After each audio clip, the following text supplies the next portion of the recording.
പണ്ട് നമ്മുടെ ഗുരുവായൂർ അമ്പലത്തിനടുത്തുള്ള ഒരു കൊച്ചു ഗ്രാമത്തിൽ ഒരു വലിയ വ്യാപാരി ജീവിച്ചിരുന്നു. പണത്തിന് ഒന്നിനും ഒരു കുറവുമില്ല. കയ്യിൽ സ്വർണവും മനസ്സിൽ അഹങ്കാരവും ഒരേപോലെ നിറഞ്ഞൊരാൾ. അയാൾ ദിവസവും വെളുപ്പിനെ എഴുന്നേറ്റ് കുളിച്ച് പട്ടുടുത്ത് ഗുരുവായൂരപ്പനെ തൊഴാൻ പോകുമ്പോൾ വെറും കയ്യോടെയല്ല പോക്ക്.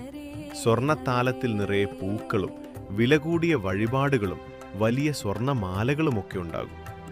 അമ്പലത്തിലെത്തിയാൽ അയാൾക്കൊരു ചിന്തയേ ഉള്ളൂ, ഞാൻ ഭഗവാൻ ഇത്രയൊക്കെ കൊടുക്കുന്നുണ്ടല്ലോ, അപ്പോൾ ഭഗവാൻ എന്നെ ആയിരിക്കും ലോകത്തെ ഏറ്റവും ഇഷ്ടം. പാവം, അയാൾക്കറിയില്ലായിരുന്നു ഭഗവാൻ സ്വർണത്തിലല്ല, മനസ്സിലെ സ്നേഹത്തിലാണ് സന്തോഷിക്കുന്നതെന്ന്. അമ്പലമുറ്റത്ത് വിശന്ന് കൈനീട്ടുന്ന പാവങ്ങളെ കണ്ടാൽ അയാൾ മുഖം തിരിക്കും. എന്റെ വഴിപാട് മുടങ്ങും, അങ്ങോട്ട് മാറി നിൽക്കൂ എന്ന് പറഞ്ഞ് അവരെ ആട്ടിയകറ്റും. കരുണ എന്നത് അയാളുടെ നിഘണ്ടുവിലുണ്ടായിരുന്നില്ല. അങ്ങനെ ഇരിക്കെ ഒരു രാത്രി അയാളൊരു സ്വപ്നം കണ്ടു. സാക്ഷാൽ കൃഷ്ണൻ. നീലക്കണ്ണൻ അവന്റെ മുന്നിൽ ചിരിച്ചുകൊണ്ട് നിൽക്കുന്നു. എന്നിട്ട് മെല്ലെ പറഞ്ഞു, ഭക്ത, നാളെ ഉച്ചയ്ക്ക് ഞാൻ നിന്റെ അതിഥിയായി വീട്ടിൽ വരും. വ്യാപാരി ഞെട്ടി ഉണർന്നു. സന്തോഷം കൊണ്ട് അയാൾക്ക് ഇരിക്കപ്പൊറുതിയില്ലാതായി. ഭഗവാൻ, സാക്ഷാൽ ഗുരുവായൂരപ്പൻ എന്റെ വീട്ടിൽ വരുന്നു. അടുത്ത ദിവസം രാവിലെ തന്നെ വീട് മുഴുവൻ പൂക്കൾ കൊണ്ട് അലങ്കരിച്ചു. ഗംഭീരമായ സദ്യ ഒരുക്കി. അടപ്രഥമനും പാൽപ്പായസവും എല്ലാമുണ്ട്.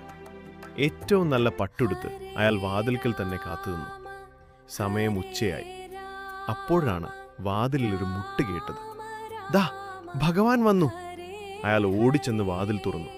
പക്ഷെ കണ്ടത് ഭഗവാനെയല്ല, വിശന്നു കണ്ണു കുഴിഞ്ഞ കീറിപ്പറഞ്ഞ തുണിയെടുത്ത ഒരു പാവം മനുഷ്യനെ. വ്യാപാരിക്ക് ദേഷ്യം വന്നു.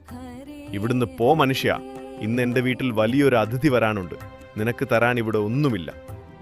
അയാൾ ആ പാവത്തിന്റെ മുഖത്ത് നോക്കി വാതിൽ വലിച്ചടച്ചു. കുറച്ച് സമയം കഴിഞ്ഞപ്പോൾ വീണ്ടും മുട്ട് കേട്ടു. ഓടിച്ചെന്ന് തുറന്നപ്പോൾ ദാഹിച്ചു വലഞ്ഞ ഒരു വയസ്സായ ആൾ. മോനെ, ഒരു തുള്ളി വെള്ളം. ഇന്നെല്ലാവരും കൂടെ എന്നെ തോൽപ്പിക്കാൻ ഇറങ്ങിയിരിക്കുകയാണോ? വ്യാപാരി അലറി. അതിഥി വരാനുള്ള സമയമായി, ആരും ഇങ്ങോട്ട് വരരുത്. വീണ്ടും വാതിൽ കൊട്ടിയടച്ചു. സന്ധ്യയായി, രാത്രിയായി. ആരും വന്നില്ല. വ്യാപാരി നിരാശനായി. ഒരുക്കിയ സദ്യയെല്ലാം വെറുതെയായി. അയാൾ തളർന്നുറങ്ങി. ആ രാത്രി വീണ്ടും ഭഗവാൻ സ്വപ്നത്തിൽ വന്നു. അപ്പോൾ കൃഷ്ണൻ ശാന്തമായി പുഞ്ചിരിച്ചുകൊണ്ട് പറഞ്ഞു, മകനെ, ഞാൻ 2 തവണ നിന്റെ വാതിൽക്കൽ വന്നു. ഒരിക്കൽ വിശന്നവനായി, മറ്റൊരിക്കൽ ദാഹിച്ചവനായി. പക്ഷെ 2 തവണയും നീ നിന്റെ വാതിൽ എൻ്റെ മുഖത്തടച്ചു. വ്യാപാരിയുടെ ഉള്ളൊന്ന് പിടഞ്ഞു. കണ്ണിൽ നിന്ന് അശ്രുധാര ഒഴുകി. താൻ ചെയ്തത് എത്ര വലിയ തെറ്റാണെന്ന് അയാൾക്ക് മനസ്സിലായി. പാവപ്പെട്ടവന്റെ വിശപ്പിലും ദാഹത്തിലുമാണ് ദൈവം ഇരിക്കുന്നതെന്ന് അയാൾ അറിഞ്ഞു.